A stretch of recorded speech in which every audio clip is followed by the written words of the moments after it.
दोस्तों, आज की ये कहानी सस्पेंस से भरी हुई है। आज रवि बहुत खुश नजर आ रहा था।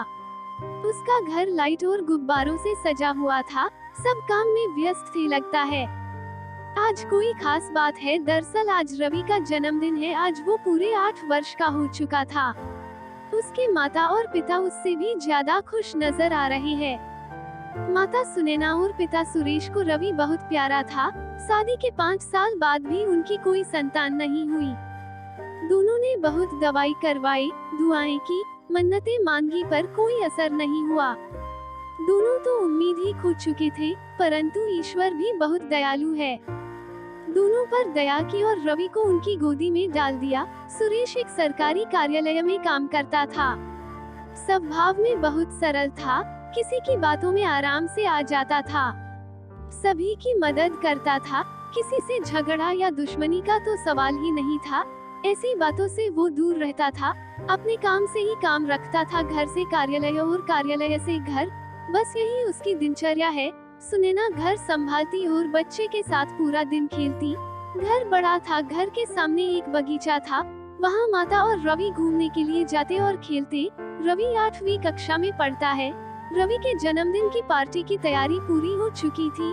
उसके सारे दोस्त और कुछ खास रिश्तेदारों और पड़ोसियों को आमंत्रित किया था। पार्टी का समय हो चुका था, सारे मेहमान आ चुके थे। पार्टी में गाने बज रहे थे, सब एक दूसरे के साथ बातें कर रहे थे। रवि के जन्मदिन के केक काटने का समय आ गया था। सब टेबल के आसपास इकट्ठे हुए। रवि ने केक काटा। पहले उसने मम्मी और पापा को खिलाया, बाद में दूसरों को। सभी ने रवि को बहुत सारी जन्मदिन की बधाई दी। रवि को बहुत सारे उपहार भी मिले। सभी बहुत आनंद से पार्टी में डांस कर रहे थे। पार्टी बहुत लंबी चली, रात के 11 बज चुके थे। पार्टी समाप्त हुई, सभी मेहमानों ने विदाई ली। रवि भी बहुत थक चुका था, वो कपड़े बदल के सोने चला गया। रवि की मम्मी ने उसके पापा को भी कपड़े बदल के सोने को कहा। उसके पापा भी सोने चले गए। उसकी मम्मी को थोड़ा काम था, वो काम करके सोने चली गई। रोज सुनैना जल्दी उठ जाती है, लेकिन पार्टी की थकान की वजह से आज उठने में देरी हो गई। उसने घड़ी देखी तो देर हो चुकी थी। उसने जल्दी से सुरेश को उठाया और जल्दी से कार्यालय के लिए तैयार होने को कहा। वो किचन में गई और नाश्ता बनाने लगी। रवि को भी स्कूल जाना था।